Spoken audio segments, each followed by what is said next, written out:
Units now outperform houses on capital growth across key markets nationwide.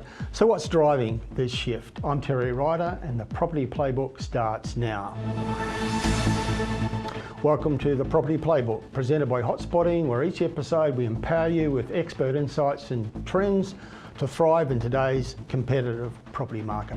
Now, the old belief that houses always outperform apartments is now being challenged. To find out what's driving this change and what this means for property investors, I'm joined by Daniel Peterson, the CEO of iBuyNew Group. Daniel, welcome to the show. Great to have you here talking about this topic, because the rise of apartments, as we call it, is something that we've been tracking at Hotspotting, and we certainly believe that demand for apartments is rising in markets like Brisbane, Sydney and Melbourne. And so perhaps we could talk about why that is and how off-the-plan apartments are staying competitive. Yeah, sure, Terry. Thanks for having me on the program. Firstly, that trend is very real. So when you look at things like sales volume, apartments over the last 12 months have grown in terms of sales volume by 35%. Houses have remained relatively flat through that period. And there's a number of things that are driving that. First and foremost, in our view, it's affordability. We know that house prices have outpaced apartments over the last 10 years, and we've started to see that trend reverse in more recent times. But when you look at the last 10 years, that gap in affordability has become really significant. Only 10 years ago, the gap between medium house prices and apartments was $100,000. It's now more than $300,000.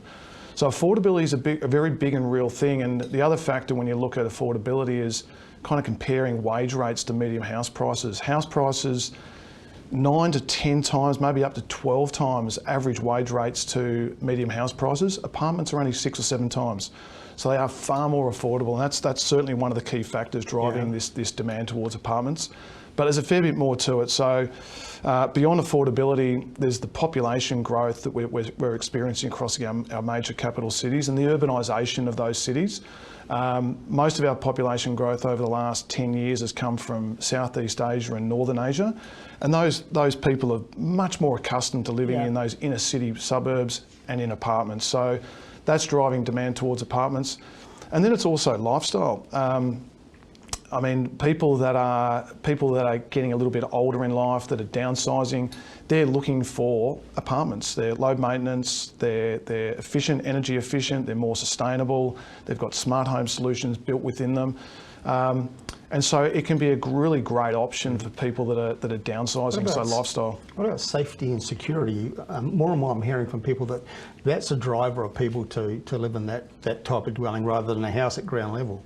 Absolutely, yeah, very much so. So the apartment developments will generally come with, a concierge service at the front, security. Yeah. You can lock up and leave, and it's a great option from that. And probably the last factor we see as quite a significant trend in the last few years in terms of what's driving this demand for apartments is actually some investor segments in the investor market, particularly self-managed super fund investors, where they are looking for good yield and they're looking for capital growth, and apartments are really achieving that for them. So self-managed super fund investment is part of the segment of the market that is driving that demand on apartments. Okay. So and we've been tracking it too. There's been a major uplift in buyer demand for attached dwellings, apartments, and of course people have the choice of buying established or new off the plan. How do off the plan developments meet the needs of buyers and investors? Yeah, well, I mean, developers have been doing a lot of work on all these things. So when you think about affordability and lifestyle, they've been designing apartments, so the overall project, the floor plates, the floor plans in a really efficient way to make sure that there's almost no dead space now in these apartments. They're designed very cleverly.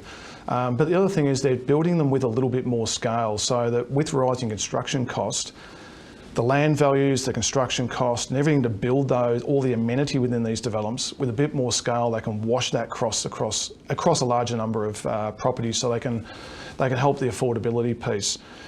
When it comes to amenities, the days are gone really where these developments might only have a pool and a gym. You're talking full wellness centres, private dining facilities, outdoor barbecue areas, rooftop gardens, cinemas, karaoke rooms. People like a bit of golf. You'll find golf simulators. The amenities now built into these these projects is really world class, and that's driving.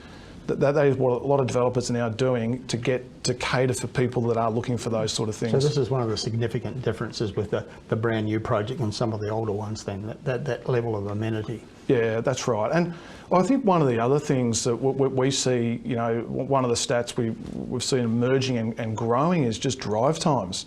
You know, people in Melbourne, Sydney and Brisbane, their average drive time from home to place of work is running at about 65 minutes each way. You know, more than 2 hours of drive time a day, and people from a lifestyle perspective are looking for something better than that. And so that is pushing people into these more inner suburbs where apartments are more prevalent. But we've certainly had a changing demographic, and developers are having to move towards that. And I'm talking not just about the immigration and the mix of our population as a result of that immigration, but also the ageing population. Obviously, the population is ageing, and it will continue to age. We'll have a large percentage of our population will be people in their 60s, 70s and 80s. And those people are looking for security. They're looking for low maintenance, energy efficient homes, smart tech homes that have all the amenity in areas that they like to live. So that downsizer market must be an important part of this. It is. It very much is. Yeah. Yep. So I know that Melbourne's one of the key markets for this product, for off the plan apartments. And recently the Victorian state government introduced some stamp duty concessions to try to encourage more development to address the chronic shortage of dwellings that we have right across Australia, but including in Melbourne and Victoria. How is that something that investors and home buyers can take advantage of? Yeah, look, from our point of view, that's been a really significant announcement by the Victorian state government. I think it's recognition that to get housing supply moving again in Melbourne, in particular, they need to get demand firing. And so this concession on stamp duty is very targeted at trying to get demand firing, to then give developers the confidence that are sitting on development sites and development opportunities to pull the trigger on those and bring that housing supply through. Yeah.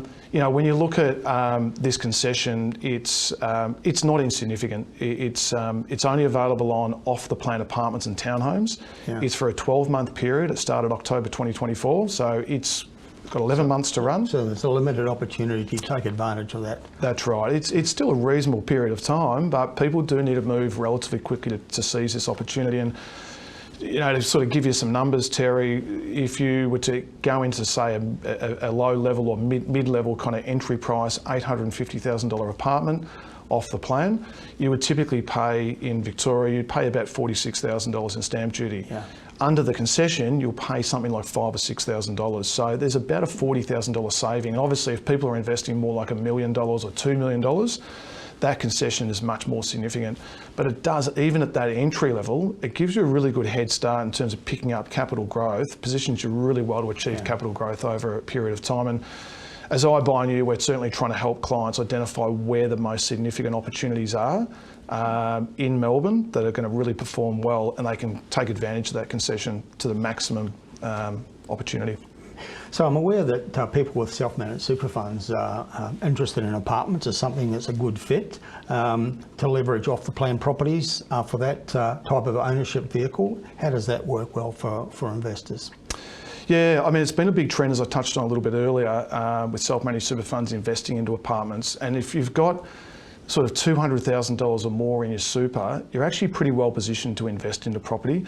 You need to spend about $5,000 to set up a self-managed super fund with the right structure to invest in property. But once you've done that and you've rolled over your super, you can get on your way. And one of the beauties of a self-managed super fund, which you can't do in, say, a retail or industry fund, is you can bring leverage into the fund. You can borrow money to put alongside the super balance to invest into property. And that can supercharge or amplify the growth in your portfolio. So in terms of getting yourself set up for retirement and having the largest super balance you possibly can have as you get into your retirement years, property can be a very effective way of doing that. Most self-managed super fund investors we deal with, they're looking for capital growth, of course, and they're looking for rental yield. And that's where apartments and townhomes off the plan can be very, very good, because not only are they one-part contracts, under the self-managed super fund regulations, there's a thing called limited borrowing recourse arrangements. In essence, it means that you can't really do house and land packages, these two-part contracts. You need to do a one-part contract. So apartments and townhomes work really well, but also they give you great rental yield and they give you maximum depreciation in terms of all the depreciations on the new fixtures and fittings within the property. So your after-tax returns can be very good. Okay, so speaking of high yields, and obviously in the high interest rate environment, more and more investors are looking for something that has those better yields. There are some specialist types of real estate that people can opt for, like co-living as an example, and also SDA properties. Can you tell us a little bit about the pros and cons of those sorts of investments? Yeah, it's been quite a trend actually. You know, I think in the last sort of 2 or 3 years, really since May 2022, when interest rates started to rise, a lot of our clients were looking to either minimise their cash burn in their portfolio or just restructure their property portfolio. And really what they were trying to do is get themselves into high yielding property investments. So dual occupancy and co-living, as you touched on, Terry, can be really good yielding property investments at sort of 6 to 8% yield in that kind of range.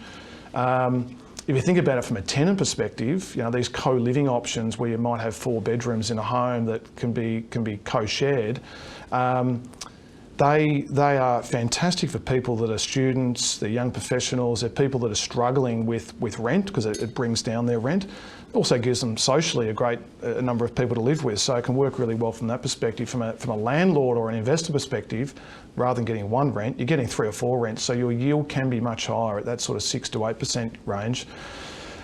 It's not as good as SDA. SDA, special disability accommodation, we believe is the highest yielding investment property in Australia, hands down. In fact, arguably worldwide, where you can get 20 to 23% gross yield for an SDA investment.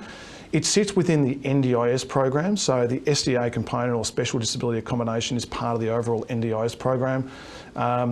We've been helping clients now for a number of years with a very specific strategy that gets them that kind of yield, that 20 to 23% range, but done in a way that backed with the right research that ensures that they get that investment return, but at the lowest possible risk. Yeah, look, I'm no expert on SDA properties, but I know enough to know that you do have to get it right. I think it's the one type of property investment where you really do need to have a high level of expert advice, someone on your team who really knows how this works. Couldn't agree more. It's a complicated area, and we help people kind of get their head around that and simplify it for them as best as possible. But you do need to do the research to make sure you're not one of these investors, right, that builds one of these SDAs and it doesn't comply, or it's not where the SDA demand really is. Okay, so just to finish off our discussion, I wish we could talk for longer about some of these things.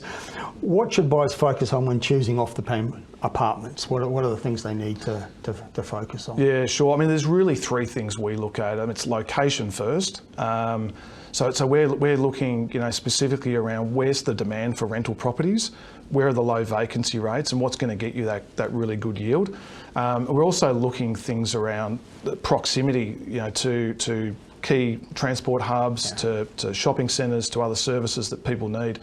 The second thing we're looking at is the developer. The underlying developer is critical in your decision-making process, and we're looking at the track record of that developer to give us a view on how they're going to perform going forward with their next development.